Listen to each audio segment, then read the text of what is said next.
असंतुलित रथ की हमसफर भाग एक की कहानी। शाम का धुंधला घिरने लगा था। कलवर करते पंछी घोंसले की ओर लौट रहे थे। खिड़की की सलाखों पर सिर टिकाए दीपा एकटक उन्हें देखी जा रही थी। एक अजीब सा शून्य समाया हुआ था उसकी आंखों में।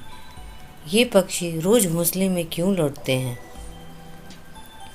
अचानक नागफनी सा प्रश्न उसके अंतर्मन में उगाया। उत्तर सहज था, किंतु न जाने क्यों खो सा गया था। अंधेरा गहरा गया था। पीछे मुड़कर उसने बिजली का स्विच ऑन किया तो पूरा कमरा रोशनी से भर उठा। इसी के साथ प्रश्न का खोया हुआ उत्तर सामने आ गया। पक्षी घोंसले में लौटते हैं नई उड़ान भरने हेतु विश्राम के लिए, तो क्या उसे भी अब नई उड़ान भरने के लिए तैयार हो जाना चाहिए? हाँ, प्रश्न कौधने से पहले ही उत्तर सामने आ गया। 4-6 महीने की जलालत और सहने के बाद जो होने वाला है वह आज ही हो जाए तो ज़्यादा अच्छा रहेगा। दीपा की आंखों में दृढ़ता के चिन्ह उभर आए। ड्रॉयर खोलकर उसने कागज कलम निकाला और खत लिखने बैठ गई। आदरणीय भैया, रवि से अलग होने के बाद आपने मुझे सहारा दिया। सच मानिए, राखी का दृढ़ हो गया। आप जैसा भाई किस्मत वालों को ही मिलता है, किंतु मैं जानती हूँ कि हर भाई की भी अपनी सीमाएं होती हैं और अपना संसार होता है। हेमा भाभी ने मुझे धक्का दिया तो आपकी आंखों से आंसू छलक आए थे। मैंने उसी दिन देहरादून के एक डिग्री कॉलेज में नौकरी के लिए आवेदन भेज दिया था। ऑनलाइन इंटरव्यू के बाद नियुक्ति पत्र आए। 15 दिन बीत गए हैं, किंतु मैं आपको बताने का साहस नहीं जुटा सकी। परसों मेरी ज्वाइनिंग की अंतिम तारीख है, इसीलिए आज मैं जा रही हूँ।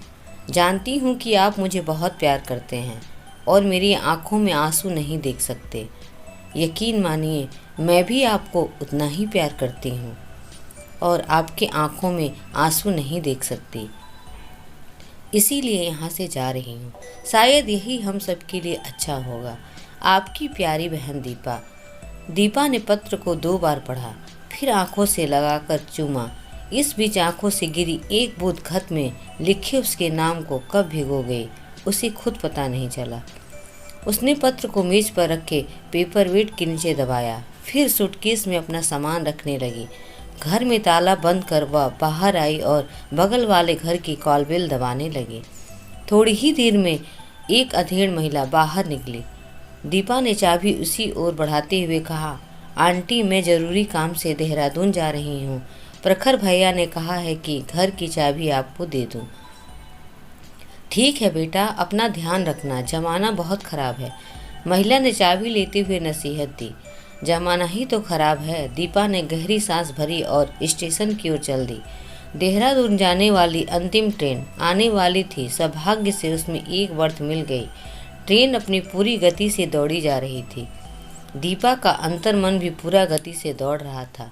उसे याद आ रहा था कि उस दिन सुनसान स्टेशन पर किसी ने पूछा था, मैडम आप कहाँ तक जाइएगा? दीपा तय नहीं कर पाई कि उस अजनबी को कोई तीखा उत्तर दे या खामोश रहे। अनजान जगह पर वह किसी झंझट में नहीं फंसना चाहती थी। दरअसल उसे बलरामपुर के एक महाविद्यालय में प्रवक्ता के पद हेतु साक्षात्कार देने जाना था। बरेली से छोटी लाइन की ट्रेन से वह 4:30 बजे सीतापुर आ गई थी। यहाँ से 6 बजे दूसरी ट्रेन मिलनी थी जो 3 घंटे बलरामपुर पहुँचा देती, किंतु यहाँ पहुँचने पर पता चला कि वह इकलौती ट्रेन 12 घंटे लेट है। इस छोटे से स्टेशन पर जो यात्री उतरे थे वह थोड़ी ही देर में चले गए। उसके बाद पूरे स्टेशन पर भयावह सन्नाटा छा गया था। धीरे धीरे शाम गहराने लगी।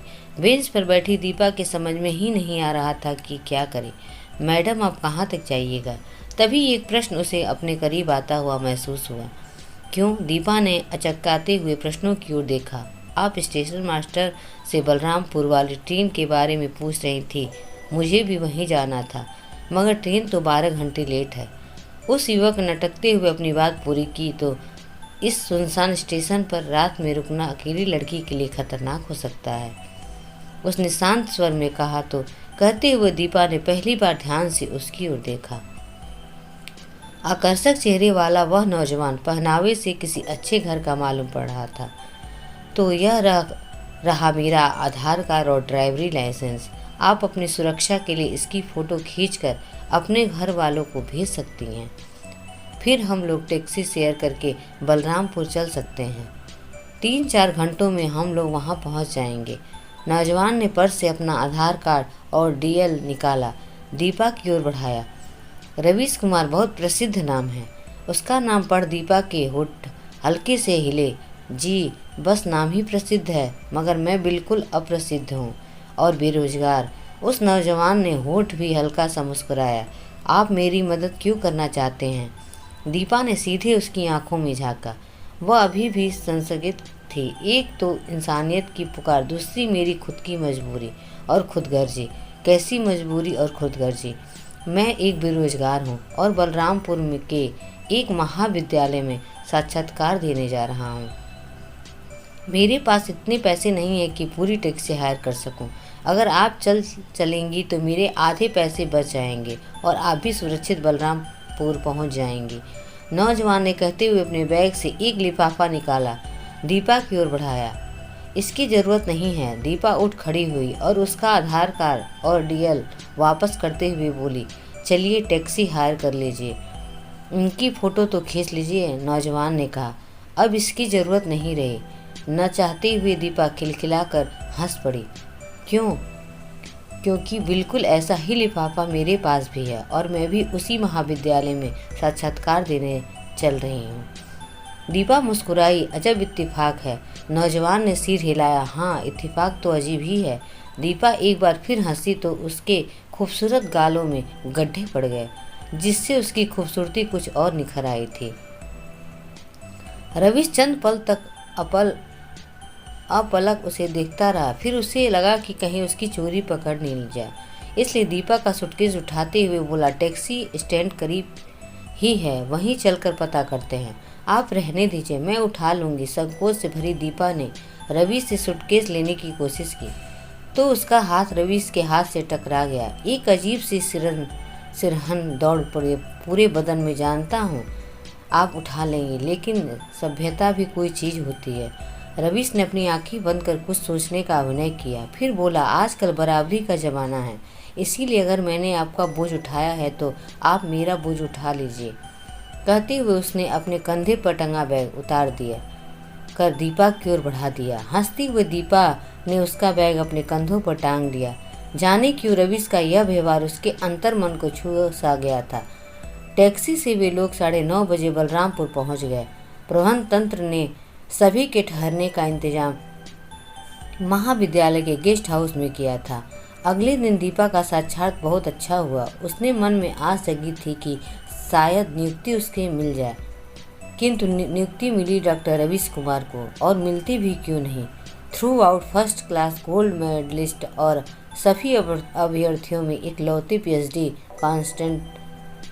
कांग्रेस। दीपा ने बधाई देते हुए यूवर्स वेलकम बट रवीश कहते कहते रुक गया।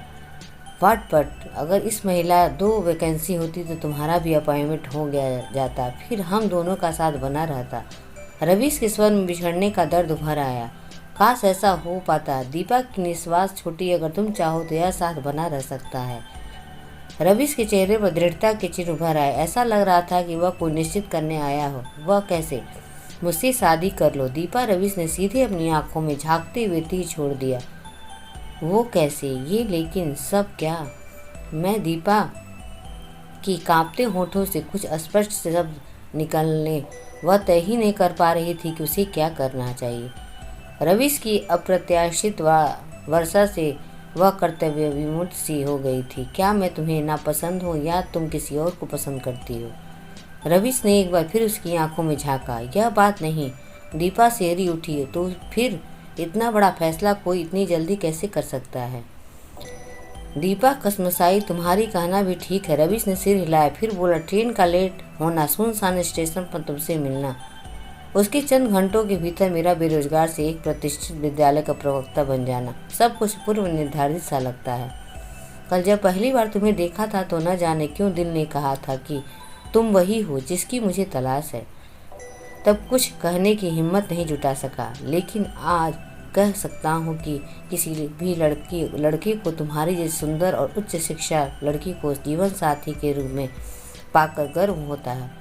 अपना फैसला सुना चुका हूँ, अब तुम्हारे फैसले का इंतजार है। रवि, समझने की कोशिश करो, मैं इतनी जल्दी कोई फैसला नहीं कर सकती। न चाहते हुए भी दीपा के स्वर में झुंझलाहट सी उभर आई।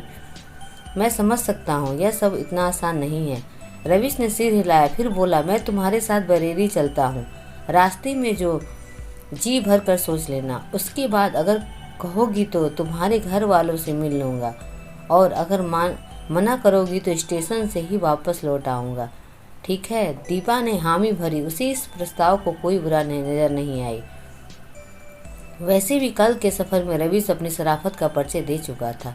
अगली सुबह की ट्रेन से दोनों बरेली चल दिए। रवीश ने बताया था कि नौकरी लगते ही उसने घर वाले दहेज के लालच में किसी कम पढ़ी लिखी लड़की से उसकी शादी तय करने की तैयारी में है। ऐसी स्थिति में वह मानसिक तालमेल नहीं बैठा पाएगा, इसीलिए वह दीपा जैसी शिक्षित लड़की से जल्द शादी करना चाहता है।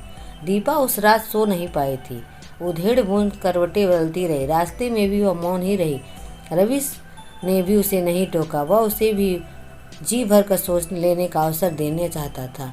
ट्रेन के बरेली प्लेटफार्म पर प्रवेश करते समय भी जब दीपा का मौन नहीं टूटा तो रवीश का दिल धड़कने लगा। पता नहीं दीपा का निर्णय क्या होगा।